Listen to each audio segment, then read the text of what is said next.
আহ, আমাৰ অতি শ্ৰদ্ধাৰ সাংবাদিক বন্ধুসকল, আমাৰ দলৰ সন্মানীয় সাধাৰণ সম্পাদক জগদীশ ভূঞা ডাঙৰীয়া, মইনাক পাত্ৰ ডাঙৰীয়া, উপসভাপতি জিয়াউৰ ৰহমান ডাঙৰীয়া, আমাৰ দলৰ সম্পাদক, উপস্থিত আমাৰ দলৰ জিলা সমিতিৰ সভাপতি সুভাকৰণ গোহাঁই ডাঙৰীয়াকে প্ৰমুখ কৰি বিষয়ববীয়া কৰ্মকৰ্তাসকল, আমাৰ সমষ্টি সমিতিসমূহৰ বিষয়ববীয়া কৰ্মকৰ্তাসকল, মই আপোনাক সকলোলৈকে অসম জাতীয় পৰিষদৰ পবিত্ৰ মঞ্চৰ পৰা আন্তৰিক শ্ৰদ্ধা জ্ঞাপন কৰিছোঁ। সকলোলৈকে ৰঙালী বিহুৰ আন্তৰিক ওলগ জ্ঞাপন কৰিছোঁ। আশা ৰাখিছোঁ ন বহাগে আৰম্ভ কৰা অসমীয়া নৱবৰ্ষ অসমৰ জাতীয় জীৱনৰ কাৰণে এক স্বাভিমান প্ৰতিষ্ঠাৰ বৰ্ষ হ'ব। অসমৰ জাতীয় জীৱনৰ উন্নয়নৰ যাত্ৰা অধিক গতিশীল হ'ব।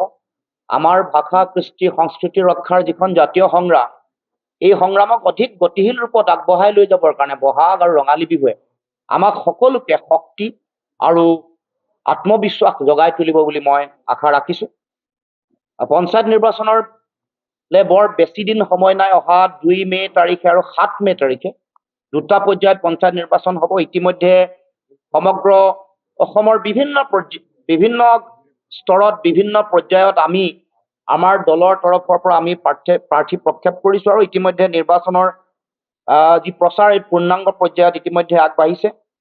আমি সকলোৱে এটা কথা বিশ্বাস কৰোঁ, মূলতঃ আমাৰ দলৰ এইটো দৃষ্টিভংগী যে উন্নয়ন আচলতে তৃণমূল পৰ্যায়ৰ পৰা হ'ব লাগে, গাঁৱৰ পৰা উন্নয়ন হ'ব লাগে। এনে সাধাৰণতে যিটো ধাৰণা, অতি কেন্দ্ৰীভূত যিটো ব্যৱস্থা, কেন্দ্ৰ ৰাজ্য আৰু তাৰ পাছতহে পঞ্চায়তসমূহৰ প্ৰতি যিটো ক্ষমতাৰ তেওঁলোকৰ বিভাজন, তাৰ বিপৰীতে আমি ভাবোঁ যে মহামানৱ মহাত্মা গান্ধীৰ গ্ৰাম স্বৰাজৰ যিটো ধাৰণাৰ যোগেদি আচলতে ৰাষ্ট্ৰ নিৰ্মাণৰ শক্তিশালী বুনিয়াদ আমি বাস্তৱায়িত কৰিব খোজোঁ, সেই ধাৰণাৰ আমি পূৰ্ণ সমৰ্থক আৰু আমি এই নীতিক আমি সকলোৱে আমি বিশ্বাস কৰোঁ আৰু সেই নীতিটোক আগবঢ়াই লৈ যাব খোজোঁ। এইটো হ'ল যে উন্নয়নৰ যাত্ৰা তৃণমূল পৰ্যায়ৰ পৰা হ'ব লাগে, গাঁৱৰ পৰা উন্নয়নৰ যাত্ৰা আৰম্ভ হ'ব লাগে। আৰু সেইকাৰণে আমি গাঁৱৰ এই পঞ্চায়ত নিৰ্বাচনক অতি গুৰুত্ব সহকাৰে গ্ৰহণ কৰিছোঁ আৰু আমিও আমাৰ ফালৰ পৰা এই পঞ্চায়তী ৰাজ ব্যৱস্থাক অধিক শক্তিশালী, ফলপ্ৰসূ, গুণগত ৰাজনীতিৰ আধাৰ তৈয়াৰ কৰিবৰ কাৰণে আমি আমাৰ ফালৰ পৰা কিছু পৰিকল্পনা প্ৰস্তুত কৰিছোঁ। আমি ৰাজনৈতিক যাত্ৰাটো আমাৰ দলে জাতীয়তাবাদী আদৰ্শ লৈ আগবাঢ়ি যোৱা বৰ বেছি দিন হোৱা নাই, কিন্তু আমাৰ মনৰ মাজত যিটো ধাৰণাই অনবৰতে ক্ৰিয়া কৰি আছে, সেই ধাৰণাটো এনেধৰণৰ যে আমি আমাৰ সামগ্ৰিক উন্নয়ন আৰু বিকাশ কৰিবলৈ হ'লে পঞ্চায়তসমূহ অধিক শক্তিশালী কৰিব লাগিব। পঞ্চায়তলৈ অধিক ক্ষমতা পঞ্চায়তসমূহলৈ দিব লাগিব। ভাৰতবৰ্ষৰ সংবিধান সংশোধন হোৱাৰ পাছত ৭৩তম সংবিধান সংশোধনে কৈছে যে 29টা যি ক্ষমতা ৰাজ্য চৰকাৰক দি ৰাখিছে, বা মানে এই 29টা ক্ষমতাৰ সিংহভাগ ৰাজ্য চৰকাৰৰ হাতত অৰ্পণ কৰা হৈছে। এই 29টা বিষয় বা বিভাগৰ কৃতিত্ব আমি পঞ্চায়তৰ হাতত অৰ্পণ কৰাটোৰ আমি পূৰ্ণ সমৰ্থন কৰোঁ আৰু সেই কথা আজি আমি পুনৰ দৃঢ়তাৰে দোহাৰিছোঁ। তাৰ লগে লগে কিছু ভাষা, সংস্কৃতি আৰু পৰম্পৰা ৰক্ষা কৰিবৰ কাৰণে মানুহৰ মাজত সাংস্কৃতিক আমাৰ নিজৰ লোক উৎসৱসমূহ, লোকসংগীত, লোকশিল্প, লোকনৃত্য, এইবোৰ পঞ্চায়তী ৰাজ প্ৰতিষ্ঠানসমূহক যাতে পুঁজি প্ৰদান কৰে, এইবোৰ উৎসাহ। কাৰণ যদি আমাৰ ভাষা নাইকিয়া হৈ যায়, আমাৰ নিজৰ লোক সংস্কৃতি যদি আমি হেৰুৱাওঁ, তেতিয়াহ'লে না সমাজ থাকিব, না জাতি থাকিব। সেইকাৰণে এই বিষয়সমূহৰ যাতে পঞ্চায়তী ৰাজ ব্যৱস্থা প্ৰতিষ্ঠানৰ পৰা যাতে পুঁজি ধাৰ্য কৰা হয়, সেই সম্পৰ্কতো আমি আমাৰ নিজৰ দৃষ্টিভংগী আমি আগবঢ়াইছোঁ। লোক সংস্কৃতি পাঠশালা গঠন, সকলো অসমীয়া আৰু আন সকলো মানুহকে অসমত থকা যি অসমীয়া ভাষা নকয় তেওঁলোকো অসমীয়া ভাষা, আন খিলঞ্জীয়া ভাষা, বড়ো, ৰাভা, তিৱা, কাৰ্বি, সকলো ভাষা যাতে মানুহৰ মাজত সমন্বয়ৰ আধাৰ হয়, তাৰ কাৰণে বিশেষ ব্যৱস্থা গ্ৰহণ কৰিবৰ কাৰণে, ভাষা চৰ্চা উৎসাহিত কৰিবৰ কাৰণে, আমাৰ ভ্ৰাম্যমান থিয়েটাৰকে ধৰি নাট্য চৰ্চা, সাহিত্য সংস্কৃতিৰ উৎসাহৰ কাৰণে আমি এটা বিশেষ ব্যৱস্থা গ্ৰহণ কৰিবৰ কাৰণে আমি কিছুমান ধাৰণা ইয়াত আমি প্ৰস্তুত কৰিছোঁ। পৰিৱেশ সংৰক্ষণ আৰু স্থানীয় সম্পদ ব্যৱস্থাপনাৰ কথাও ইয়াত আমি এই ইস্তাহাৰত উল্লেখ কৰিছোঁ। তাৰোপৰি পঞ্চায়তী ৰাজ ব্যৱস্থাৰ যোগেদি আমি জিলা পৰিকল্পনা সমিতি, জিলা উন্নয়ন সমিতি, জিলা পৰিষদ আৰু উন্নয়ন আঁচনিত পঞ্চায়তী ৰাজ প্ৰতিষ্ঠানৰ নিৰ্বাচিত প্ৰতিনিধিসকলৰ অংশীদাৰিত্ব যাতে নিশ্চিত হয়, সেই সম্পৰ্কতো আমি আমাৰ এইবোৰ পঞ্চায়তী ৰাজ আইনৰ আধাৰত যিবোৰ দিব লগা প্ৰাপ্য অধিকাৰ আজিলৈকে দিয়া নাই, তাৰ উপৰিও আমাৰ পঞ্চায়তী ৰাজৰ যিসকল আমাৰ জিলা পৰিষদৰ সদস্য, আঞ্চলিক পঞ্চায়তৰ সদস্য বা গাঁও পঞ্চায়তৰ সদস্যসকলৰ পাৰিতোষিক যিটো আছে ইমান কম দিয়া হয়, এইটো বঢ়াব লাগে। সেইটো কাৰণেও আমাৰ ফালৰ পৰা আমি দাবী উত্থাপন কৰিছোঁ। গতিকে এইখিনি আমাৰ তৰফৰ পৰা মূল আমি ধাৰণা যিটো দিব খুজিছোঁ, আমাৰ অংগীকাৰ হৈ গ'ল যে আমি অংগীকাৰ কৰিব খুজিছোঁ গাঁৱে চলাব শাসন, গাঁৱে গঢ়িব নিজৰ ভাগ্য, গাঁৱে উজ্বলাব অসম। এইটো হৈ গ'ল আমাৰ অংগীকাৰ। অসম জাতীয় পৰিষদৰ অংগীকাৰ হ'ল গাঁৱে শাসন কৰিব, গাঁৱে চলাব শাসন, গাঁৱে গঢ়িব নিজৰ ভাগ্য, নিজে স্বনিয়োজনৰ আত্মনিৰ্ভৰশীলতাৰ কথা যিটো কৈছোঁ, গাঁৱে গাঁৱে অৰ্থনীতি বিকাশৰ কথা কৈছোঁ, এইবোৰৰ ক্ষমতা অধিক সম্প্ৰসাৰণৰ দাবী আমি উত্থাপন কৰিছোঁ বা আমাৰ চৰকাৰ হ'লে সেইবোৰ আমি বাস্তৱায়িত কৰিবৰ কাৰণে আমি চিন্তা চৰ্চা কৰিম আৰু গাঁৱে উজ্বলাব অসম, এই কথা আমাৰ মূল ধাৰণা।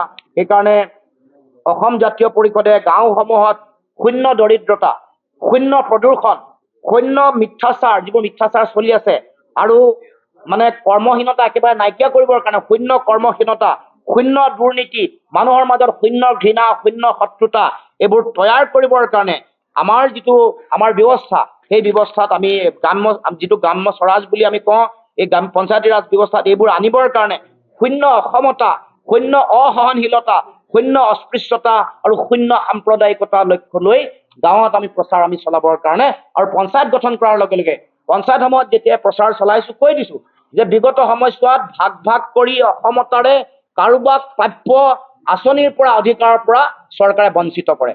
বিজেপিক ভোট নাই দিয়া বুলি গাঁৱৰ ৰাস্তা নবনায়, ভোট নাই দিয়া বুলি অৰুণোদয় আঁচনিৰ পৰা তেওঁলোকৰ নাম কাটি দিয়ে, ভোট নাই দিয়া বুলি তেওঁলোকৰ পৰা বৃদ্ধ পেঞ্চন, বিধৱা পেঞ্চন কাটি দিয়া হয় বা তেওঁলোকক এই দায়িত্ব দিয়া নহয়।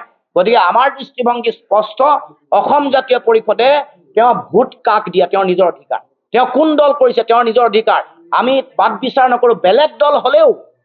দল বেলেগ হলেও দুখীয়া মানুহে পাব লগা প্ৰাপ্য অধিকাৰ পাব। সমতাৰ দৃষ্টিভংগীৰে অসম জাতীয় পৰিষদে য'ত য'ত পঞ্চায়ত গঠন কৰিব, এই আঁচনিৰ তালিকা যেতিয়া আমি গঠন কৰিম তেওঁলোকক দিম আৰু মূল নীতিটো কিন্তু আমি আমাৰ আত্মসংস্থাপনৰ বাট যাতে মুকলি হয়, স্বনিৰ্ভৰশীল হয়, গাঁৱে গাঁৱে যাতে উন্নয়ন, কৃষি আৰু আন আমাৰ সম্ভাৱনাপূৰ্ণ যিবোৰ ক্ষেত্ৰ আছে, কৃষি, চাহ শিল্প, পৰ্যটন, গ্ৰাম্য পৰ্যটন, সাংস্কৃতিক পৰ্যটন, জৈৱ পৰ্যটন, আন যিবোৰ বিষয়, আন ফল মূলৰ পৰা বাই প্ৰডাক্ট যিবোৰ উৎপাদন কৰিব পাৰি, আচাৰ, যিবোৰ আমাৰ অৰ্থনীতিৰ আধাৰ আছে, আমাৰ বিহু, এই সকলোবোৰক আমি পঞ্চায়তী ৰাজ ব্যৱস্থাৰ ক্ষমতাৰ অধীনলৈ আনি সেইবোৰক পৰিকল্পিত ৰূপত আগবঢ়াই লৈ যাবৰ কাৰণে চিন্তা চৰ্চা কৰিছোঁ। এইখিনি আমাৰ দৃষ্টিভংগী।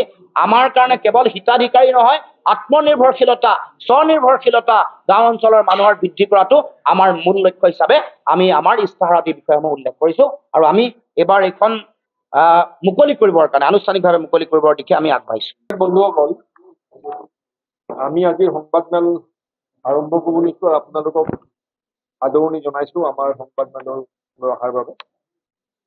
আজিৰ সংবাদমেলত আমাৰ দলৰ সন্মানী সভাপতি লুৰিণজ্যোতি গগৈ ডাঙৰীয়াৰ উপৰিও আমাৰ দলৰ উপসভাপতি মইনাক পাত্ৰ ডাঙৰীয়া আৰু আমাৰ দলৰ সম্পাদক জিয়াউৰ ৰহমান, ডিব্ৰুগড় জিলা সমিতিৰ সভাপতি সুধাকৰণ গোহাঁই, সম্পাদকসকল, আমাৰ যুৱ শক্তি, মহিলা শক্তি, আমাৰ সতীৰ্থসকল আছে। পঞ্চায়ত নিৰ্বাচন সমাগত, অৰ্থাৎ পঞ্চায়ত নিৰ্বাচনৰ প্ৰক্ৰিয়া চলি আছে আৰু পঞ্চায়ত নিৰ্বাচনত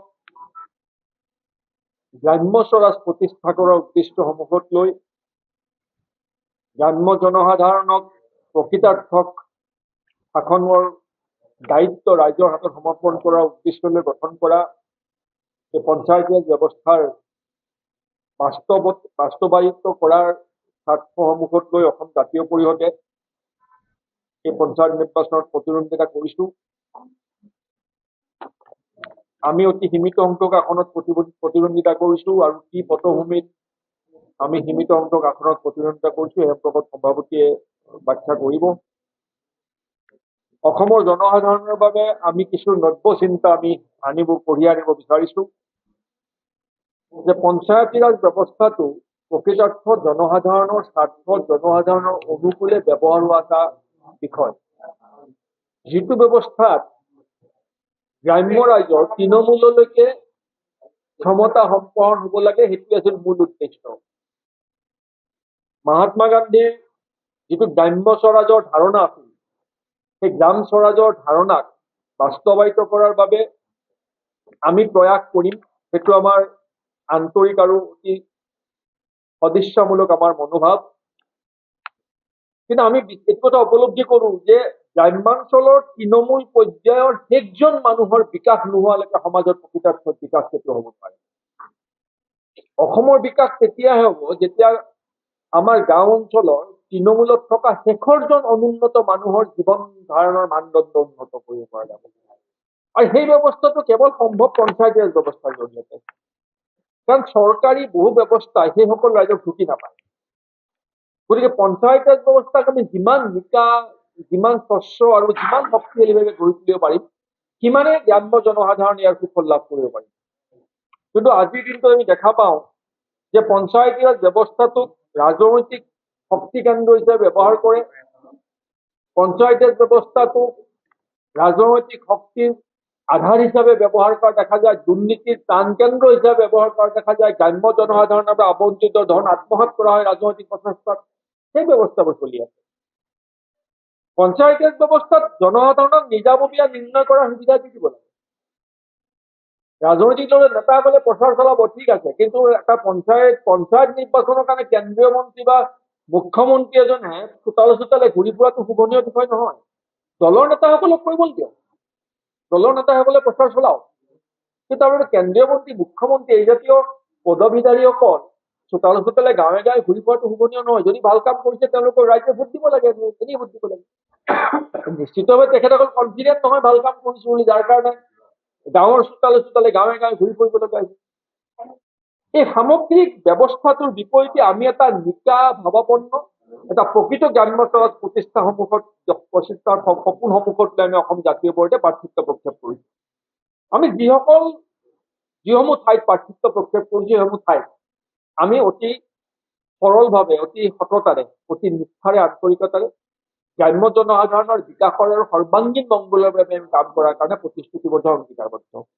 এই সম্পৰ্কত আমাৰ দলৰ যি আনুষ্ঠানিক প্ৰতিশ্ৰুতি, সেই প্ৰতিশ্ৰুতি আমি লিপিবদ্ধ কৰি উলিয়াইছো। আৰু সেই আনুষ্ঠানিক প্ৰতিশ্ৰুতি যিখন আমাৰ নিৰ্বাচনী ইস্তাহাৰ বা ঘোষণাপত্ৰ, সেইখন আজি আমি আপোনালোকৰ জৰিয়তে অসমৰ ৰাইজৰ যাত্ৰাত মুকলি কৰিব বিচাৰিছো। গতিকে মই এই দায়িত্ব পালন কৰিবলৈ দলৰ সন্মানীয় সভাপতি লুৰিণ গগৈ ডাঙৰীয়াৰ পৰা নাম কাটি দিম। এই গোটেই কথাটো গ্ৰাম্য স্বৰাজৰ পৰিপন্থী নহয় জানো? গ্ৰাম্য স্বৰাজ মানে গাঁও পঞ্চায়তখনে নিজৰ ভাগ্য নিজে নিৰ্ণয় কৰিব।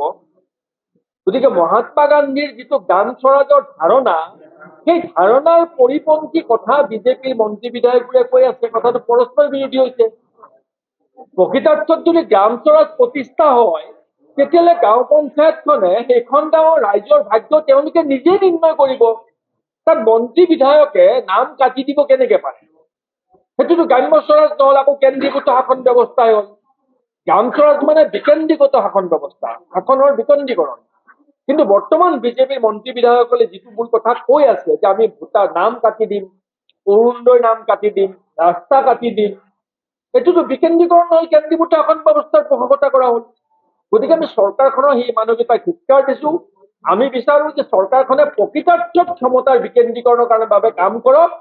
অৰুণোদয় আঁচনিৰ নাম কৰ্তন কৰাৰ কৰ্তৃত্ব মন্ত্ৰী বিধায়কৰ নাথাকে, অৰুণোদয় আঁচনিৰ নাম অন্তৰ্ভুক্ত কৰাৰ কৰ্তৃত্ব মন্ত্ৰী বিধায়কৰ নাথাকে।